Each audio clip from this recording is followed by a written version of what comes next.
Hello everyone, welcome to mission Gurukul. Mission Gurukul के daily 10 to 15 minute current affair session में आपका स्वागत है। तो आज का हमारा फोकस 25 मई के न्यूज़ पे रहेगा। तो बिना डिले के स्टार्ट करते हैं हम अपना सेशन।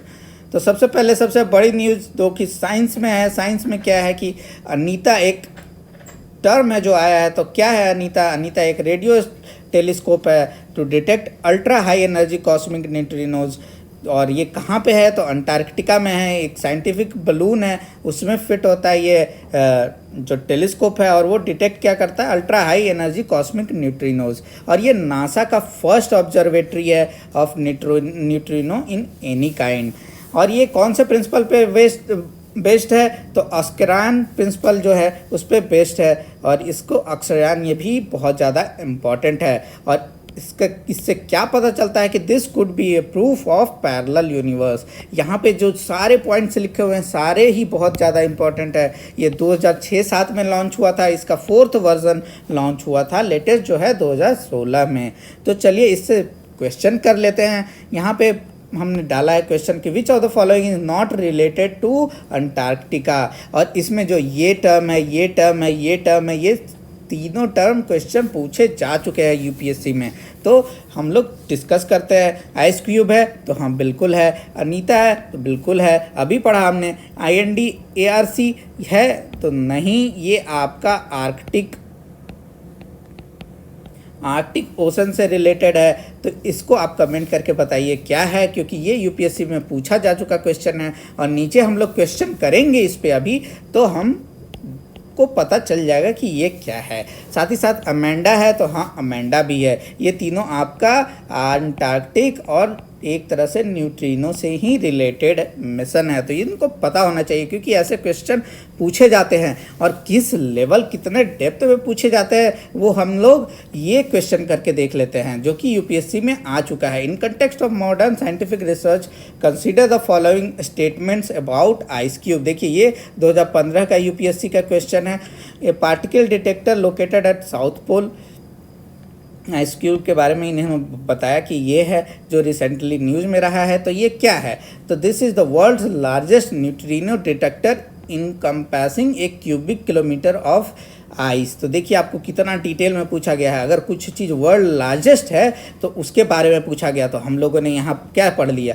फर्स्ट नासा का है, तो कुछ सिमिलर उसी का टाइप का टर्म है। ठीक है, it is a powerful telescope to search for dark matter. ये क्या है? डार्क मैटर के से रिलेटेड रिसर्च कर रहा है। तो हम लोगों ने क्या यहाँ पे पढ़ा कि ये क्या है? अल्ट्रा हाई एनर्जी कॉस्मिक रे न्यूट्रिनो से रिलेटेड है। और फिर क्या है? It is buried deep in ice. तो यहाँ पे क्या है? ये it is a scientific balloon flying over continent of Antarctica. तो इससे आपको क्या आइडिया लग गया कि इतने न्यूज़ तो हमें पता होने चाहिए, इतनी चीज़ें हमें पता होनी चाहिए, तभी हमारा जाके स्टडी कंप्लीट होगा। तो इस पर क्या आंसर था इसका तीनों स्टेटमेंट सही था, तो इसलिए इसका आंसर डी था। अब चलते हैं हम लोग इससे कुछ और रिलेटेड न्यूज़ देख लेते हैं कि क्या है ये जो न्यूट्रिनो बोलते हैं वो होता क्या है। तो न्यूट्रिनो एक टाइप का एलिमेंट्री पार्टिकल है। अगर पार्टिकल फिजिक्स जब हम लोग पढ़ेंगे तो उसमें हम लोग जानेंगे कि एलिमेंट्री पार्टिकल्स कौन कौन से होते हैं। तो एलिमेंट्री पार्टिकल्स 3 टाइप के होते हैं। एक तो मैटर के एलिमेंट्री पार्टिकल, एक एंटी मैटर के। और इन दोनों के बीच में जो इंटरेक्शन होता है उस और या फिर जो फोर्स लगता है, तो फोर्स पार्टिकल होते हैं, वो भी एक टाइप के एलिमेंट्री। तो आपके क्या हो गए? 3 टाइप के। ठीक है, तो एलिमेंट्री पार्टिकल को 2 भागों में डिवाइड किया गया है, क्वार्क्स एंड लेप्टॉन्स। तो इसमें देखिए क्या है, इसमें एक लेप्टॉन्स में आपका इलेक्ट्रॉन आ गया, म्यूऑन आ गया, टाउ आ गया। और साथ ही साथ ये मैंने इमेज है जो उठाया है विकिपीडिया से, तो विकिपीडिया में अवेलेबल है। जिनको थोड़ा देखने में प्रॉब्लम हो रहा है वो वहाँ से चेक कर सकते हैं। यहीं सेम है, इलेक्ट्रॉन न्यूट्रिनो, म्यूऑन न्यूट्रिनो और टाउ न्यूट्रिनो। ये आपका लेप्टॉन्स हो गया। क्वार्क्स क्या क्या हो गए? अप चार्म एंड टॉप, ठीक है, डाउन स्ट्रेंज एंड बॉटम। ठीक है, इसी का उल्टा है एक टाइप से। ठीक है, तो ये आपका टॉप का उल्टा बॉटम, अप का उल्टा डाउन और चार्म का उल्टा स्ट्रेंज। ठीक है, तो इसी से रिलेट कर लीजिए। इलेक्ट्रॉन का उल्टा एक उल्टा नहीं बोलेंगे लेकिन उसी टाइप का है। इलेक्ट्रॉन न्यूट्रिनो, म्यूऑन का म्यूऑन न्यूट्रिनो। तो ये क्वार्क एंड लेप्टॉन से इसमें डायरेक्टली पूछा जा सकता है कि न्यूट्रिनो किस टाइप का है, क्वार्क है कि लेप्टॉन्स है कि फोर्स पार्टिकल है। वहीं फोर्स पार्टिकल देखिए, अब ये तो मैटर के पार्टिकल्स हो गए, इसमें एंटी लगा दीजिएगा सब में anti up, anti charm, anti top, तो ये आपका एंटी मैटर के हो गया। ठीक है, 3 हमने देखा था, 2 हमने देख लिया। और तीसरा जो फोर्स पार्टिकल है उसमें ग्लूऑन्स आता है, फोटॉन्स आता है, बोसॉन्स आता है, और हिग्स बोसॉन का आप जो नाम सुनते हैं बहुत ज़्यादा, वो भी इसके अंडर आता है। तो ये नाम आपको पता होने चाहिए, कैसे क्या है, इनके प्रॉपर्टीज़ क्या है, ये सब जानने की ज़रूरत नहीं है, लेकिन नाम और इनका क्लासिफिकेशन आपको तो पता होना चाहिए।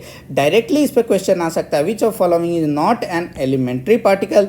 तो हमने देखा फर्मियंस जो हैं, फर्मियंस आपके एलिमेंट्री पार्टिकल हैं, जो कि फर्मियंस किसको बोला जाता है, ये जो पूरा मैटर का है इसी को फर्मियंस बोला जाता है। ठीक है, वैसे ही बोसॉन्स है, तो बोसॉन्स क्या हैं, जो फोर्स वाले पार्टिकल है, तो वो हो गए। और एंटी फर्मियंस हो गए, जो एक टाइप से एंटी मैटर के पार्टिकल हो गए। और इलेक्ट्रॉन्स जो हो गए वो भी पार्ट है, प्रोटॉन लेकिन नहीं है। ठीक है, तो ये आपका डाउट एक टाइप से क्लियर हो जाना चाहिए। ठीक है, इसमें अगर टफ लग रहा है तो इसको आप रट्टा मान लीजिए, बहुत ही सिंपल चीज़ है और इस पर क्वेश्चन पूछे जाने के प्रोबेबिलिटीज़ ज़्यादा हैं। अक्सरयान इफेक्ट है, उसको भी देख लेते हैं किसके नाम पे दिया गया है। तो ये गुज़न अक्सरयान एक सोवियत आर्मेनियन साइंटिस्ट थे, उनके नाम पे दिया गया है। और इस फिनोमेनन क्या है, तो फेज वेलोसिटी के से तेज। ठीक है, यहाँ पे देखिए फेज वेलोसिटी क्या है ये भी हम लोग जानेंगे। वेवलेंथ तो फ्रीक्वेंसी जो करेंगे तो हमारा फेज वेवलेंथ निकलता है, ये फेज वेलोसिटी निकलता है। तो कोई भी पार्टिकल अगर फेज वेलोसिटी ऑफ लाइट से ज़्यादा तेज चलता है इन ए डेंस डाई इलेक्ट्रिक, ठीक है, डाई इलेक्ट्रिक भी यहाँ वर्ड आ गया है। तो डाई इलेक्ट्रिक जैसे सॉल्ट हो गया, आइस हो गया, लूनर रेगोलिथ मतलब मून का जो रेगोलिथ होता है एक टाइप से पत्थर। ठीक है, लूनर रेगोलिथ से के बीच में से ये जो चल रहा है, जो अगर लाइट जो पास हो रही है उसके वेलोसिटी से अगर कोई चीज़ तेज चलता है उस मीडियम में, तो वो प्रोड्यूस करता है shower of secondary charge particles. ठीक है, उसी से उसको डिटेक्ट करते हैं। तो यहाँ भी क्या होता है कि जो अंटार्कटिका के आइस शेल्फ से अगर न्यूट्रिनो गुजरता है तो वो क्या करता है, इमिट करता है shower of secondary charge particles, और उसी के थ्रू हम लोग डिटेक्ट करते हैं क्या, तो अल्ट्रा हाई न्यूट्रिनोज को डिटेक्ट करते हैं उसी के थ्रू। ठीक है, तो अभी तक इसको कौन कौन से ऑब्जेक्ट्स में ऑब्जर्व किया गया है, silica sand, rock salt, ice and earth atmosphere. ठीक है, थोड़ा सा डीप में हो रहा है लेकिन ये सब जानना जरूरी है। आपने देख लिया क्वेश्चन में कितना डीप तक पूछा जाता है यूपीएससी में। तो ठीक है, ये सब बेसिक चीज़ें हैं, इतना तो आपको पता होना चाहिए, तो हम लोग जान ही लेते हैं। ठीक है, चलिए अब चलते हैं। अक्सरयान इफेक्ट हमने देख लिया क्या है, किस लिए डिटेक्ट करता है, कैसे डिटेक्ट करता है, ये सब जब हम लोग पार्टिकल फिजिक्स पढ़ेंगे तो उसमें भी पढ़ेंगे ही। अब चलते हैं सेकंड मोस्ट इंपॉर्टेंट न्यूज़, उसमें आया है कि 8,21,000 न्यू मेंबर ऐड हुए हैं हमारे ईएसआईसी सोशल सिक्योरिटी स्कीम में, और ईपीएफओ की सिस्टर ऑर्गेनाइजेशन बोली जाती है ईएसआईसी को। तो उसके बारे में क्वेश्चन करके जान लेते हैं, जो लेटेस्ट अमेंडमेंट हुए हैं वो जान लेते हैं कि act was first legislative social security step for workers in India. तो हाँ, बिल्कुल सही है। It helps employees fight against their sickness, disablement, maternity and death due to employment. तो ये भी स्टेटमेंट आपका सही है। हम लोग जब पढ़ेंगे ईएसआईसी एक्ट तो बहुत ही डिटेल में पढ़ेंगे, लेकिन जो बेसिक मेजर प्रिंसिपल है वो क्वेश्चन सॉल्व करके हम लोग देख लेते हैं। कवरेज का क्या है, मिनिमम 10 एम्प्लॉइज होने चाहिए और वेज लिमिट 21,000। तो ये भी स्टेटमेंट आपका सही है। एम्प्लॉयर कंट्रीब्यूशन कितना होता है, 3.25% और एम्प्लॉइज कंट्रीब्यूशन कितना होता है, यहाँ पे ये चेंज होके 0.75% हो गया है। ठीक है, तो ये आपका स्टेटमेंट गलत है, 1 नहीं 0.75। तो आपका कौन सा आंसर हो गया, आंसर सी हो गया। ठीक है, यहाँ पे ये भी आपका इंटरेस्ट रेट ज़्यादा था 4.25, उसको भी कम कर दिया गया, इसको भी कम कर दिया गया। अब चलते हैं हम लोग पॉलिटी एंड इंटरनेशनल इशूज़ के रिलेटेड में। तो ट्रंप एडमिनिस्ट्रेशन ने बोला है कि हम लोग न्यूक्लियर टेस्ट करने वाले हैं आफ्टर 1992। अमेरिका एक पहली बार न्यूक्लियर टेस्ट करेगी। जब भी न्यूक्लियर टेस्ट की बात आती है तो हम लोग को CTBT के बारे में पता होना चाहिए। इस पर क्वेश्चन यूपीएससी में कई बार पूछा जा चुका है, तो हम लोग एक बार रिवाइज कर लेते हैं, क्योंकि हमारे एग्जाम में पूछे जा रहे हुए क्वेश्चन के आने के प्रोबेबिलिटीज़ ज़्यादा होते हैं। तो ठीक है, क्या है TCTBT? तो एक treaty banning all nuclear explosion everywhere and by everyone, ठीक है। और ये कब अडॉप्ट हुआ था? तो conference of disarmament in Geneva, adopted by United Nation General Assembly. इसकी क्या बात करती है, कब ये इनटू फोर्स आएगा? तो ये जब 44 जो स्टेट्स हैं जो एनेक्सर 2 में मेंशन्ड हैं वो रेटिफाई कर देंगे। रेटिफाई का कल हमने डिफरेंस जाना था साइन और रेटिफाई में, तो जब रेटिफाई कर देंगे तब जाके ये इफ़ेक्ट में आएगा। चाइना, इजिप्ट, ईरान, इजराइल और यूएसए ने जो इसको साइन कर दिया है लेकिन रेटिफाई नहीं किया है इस ट्रीटी को। और इंडिया, नॉर्थ अमेरिका और पाकिस्तान ये सारे एनेक्स 2 के कंट्रीज़ हैं, इन्होंने साइन भी नहीं किया है इस पर, ठीक है। तो ये सारी तो बातें हो गई CTBT के क्वेश्चन करके हम लोग इसको और भी ज़्यादा डिटेल में जान लेते हैं। तो क्या है इनमें, फिर से इनकरेक्ट स्टेटमेंट पता करना है। तो जीरो इल्ड जो एक टर्म चल रहा है न्यूज़ में, हिंदू में जो आया था, तो उसके बारे में हमने दिया है कि जीरो इल्ड क्या बोलता है? Test ban that would prohibit super critical hydro nuclear test जो होगा उसको प्रोहिबिट करता है, लेकिन जो sub critical hydro dynamic nuclear test हैं उसको वो बैन नहीं करता है। तो ठीक है, ये भी बात आपका सही है। It curbs the development of new nuclear weapon, तो हाँ बिल्कुल सही। न्यू न्यूक्लियर वेपन डेवलप जो भी साइनी है वो डेवलप नहीं कर सकते हैं। और ये क्या है? It allows improvement of existing, तो ये भी गलत, ये स्टेटमेंट आपका गलत है। ये improvement of existing nuclear weapon को भी अलाउ नहीं करता है। तो ये आपका आंसर क्या हो गया? सी हो गया। और ट्रीटी प्रोवाइड जो ये लीगली बाइंडिंग है, लेकिन कब से ये इफेक्ट में आएगा? जब सारे एनेक्स 2 के कंट्रीज इसको साइन करके रेटिफाई कर देंगे तो जाके ये इफेक्ट में आएगा। तो आपको पता होना चाहिए कि CTBT अभी भी इफेक्ट में नहीं है, क्योंकि बहुत लोगों ने साइन करके रेटिफाई नहीं किया है, बहुत लोगों ने तो साइन ही नहीं किया है। अब चलते हैं करंट एंड मिसलेनियस पे। आपका स्पोर्ट्स से रिलेटेड न्यूज़ बहुत ही ज़्यादा इंपॉर्टेंट है, क्योंकि बहुत कम न्यूज़ आ रहा है आपका अभी जो है। और तो जो न्यूज़ आ रहा है उसको आप ध्यान से पढ़ लीजिए। तो मिज़ोरम ने इंडस्ट्री स्टेटस दे दिया है किसको? स्पोर्ट्स को, और ये फर्स्ट स्टेट है जो जिसने ऐसा किया है। तो इंडस्ट्री भी रिलेटेड हो गया और स्पोर्ट्स भी रिलेटेड हो गया, तो ये आपका हाईली इंपॉर्टेंट न्यूज़ हो गया। एडिनो वायरस के बारे में बात हुई है। एडिनो वायरस से रिलेटेड लोगों ने रिकॉम्बिएंट वैक्सीन बनाया है। तो क्या होता है रिकॉम्बिएंट वैक्सीन? ये सारी चीज़ें हम डिफरेंट टाइप ऑफ वैक्सीन पढ़ेंगे जब हम लोग आएंगे साइंस, स्टैटिक साइंस या डायनेमिक साइंस के पार्ट में। तो उसमें क्या होता है कि ये DNA मटेरियल कोई भी जो लैब में बना के हम लोग जो कोई वायरस है उसका DNA मटेरियल हम लोग डालते हैं अपने शरीर में, किसी के शरीर में। उससे क्या होता है कि DNA का मटेरियल है, हमारे जो इम्यून सिस्टम है उसको देखता है, वो बोलता है कि लो वायरस आ गया, तो वो प्रोड्यूस करना शुरू कर देता है एंटीबॉडीज़ टू फाइट दिस। लेकिन क्योंकि वो सिर्फ मटेरियल होता है, वो एक्चुअल वायरस नहीं होता है, तो उसका इम्पैक्ट ज़्यादा नहीं होता है, लेकिन हमारे शरीर में एंटीबॉडीज़ बन जाते हैं। तो वो उस प्रिंसिपल पर काम करता है। तो ये एक न्यूज़ में रहा है। ऐसे वैक्सीन बहुत सारे न्यूज़ में आते रहेंगे, लेकिन एक बार जब कंप्लीट हो जाएगा ये कोरोना वायरस साइकिल तो हम लोग एक डिटेल में देख लेंगे इसका एनालिसिस, क्या क्या स्कीम्स, क्या क्या प्रोजेक्ट्स, क्या क्या वैक्सीन्स, ये सारी चीज़ें हम लोग देखेंगे। May 24 को वर्ल्ड स्किज़ोफ्रेनिया डे भी मनाया जाता है। अब चलते हैं, एक और न्यूज़ है जो कि भारत स्टेज मिशन स्टैंडर्ड से रिलेटेड था, तो उसको एक क्वेश्चन करके हम लोग समझ लेते हैं। तो BS6 एमिशन स्टैंडर्ड से रिलेटेड न्यूज़ था। तो वो न्यूज़ क्या था कि BS6 process of LMN category of vehicle has been completed. तो ये आपका सही है।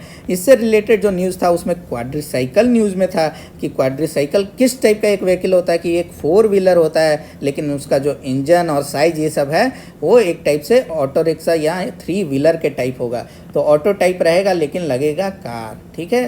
तो वो उसको हम लोग क्या बोलते हैं? क्वाड्रीसाइकिल। तो उसके बारे में BS6 नॉर्म्स दिया गया है, ठीक है। तो एक टाइप से प्रोसेस कंप्लीट हो गया, तो ये स्टेटमेंट आपका सही है। इंडिया है to implement BS5 norm from 1 April 2020। तो जिनको जो ये न्यूज़ फॉलो कर रहे हैं उनको पता होगा कि India has skipped BS5 norm और डायरेक्टली BS6 नॉर्म पे जा रहा है, और वो कब से जा रहा है? अप्रैल 1, 2020 से। तो ये आपका स्टेटमेंट गलत हो गया, तो यही आपका आंसर हो गया।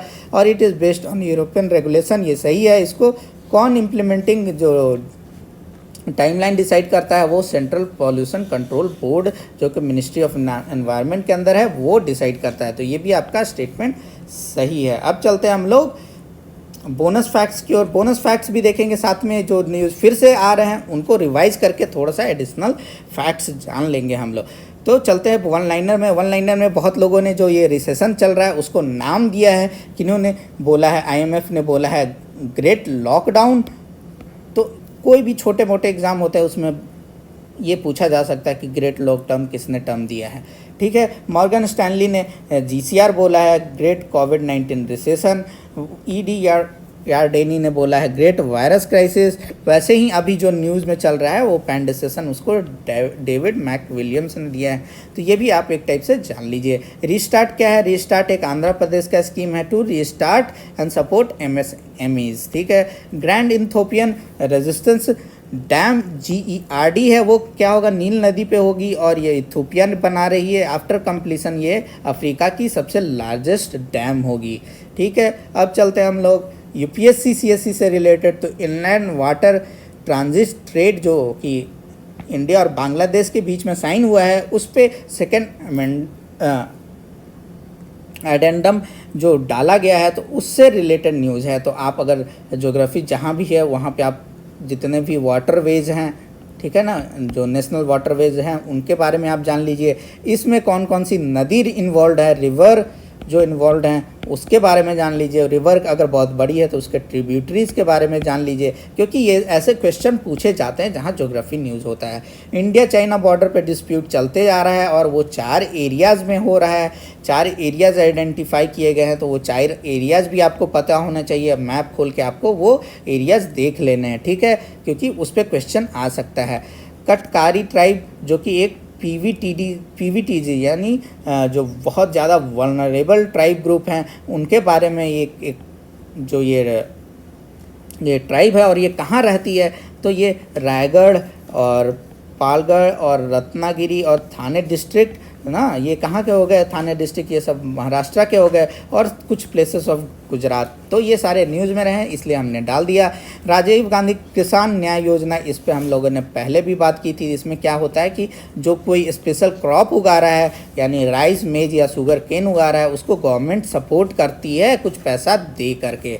और ये कौन से गवर्नमेंट की है? छत्तीसगढ़ गवर्नमेंट की। तो सिमिलर स्कीम तेलंगाना में भी है, तो वो भी हमने डाल दिया कि चलो एक ही स्कीम पढ़ने से क्या होगा, 2-3 और जान लेते हैं। तो कालिया स्कीम कहाँ का है? उड़ीसा का, ये तो याद रहेगा। लेकिन कृषक बंधु स्कीम कहाँ का है? वेस्ट बंगाल। और मुख्यमंत्री कृषि आशीर्वाद योजना, आशीर्वाद कौन दे रहे हैं? तो झारखंड वाले आशीर्वाद दे रहे हैं।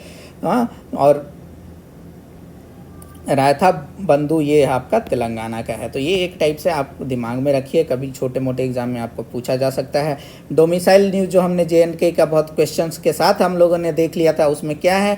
तो जम्मू कश्मीर का जो सिविल सर्विसेज रूल है उसमें वर्ड जो परमानेंट रेजिडेंस है उसको हटा करके डोमिसाइल ऑफ यूनियन टेरिटरी कर दिया गया है। तो हम लोगों ने देख लिया है कि डोमिसाइल जो रेगुलेशन जो आपका एक्ट या फिर जो ऑर्डर आया था, उसमें जो आया था जो 2020 का, उसके बारे में हम लोगों ने ऑलरेडी पढ़ रखा है। तो ये न्यूज़ में आया तो इसको मैंने रिवीजन के तौर पे या वैल्यू एडिशन करके ये डाल दिया। तो यहीं पे हमारा सेशन ख़त्म होता है। चलिए फिर से मिलते हैं कल daily 10 to 15 minute current affair session में।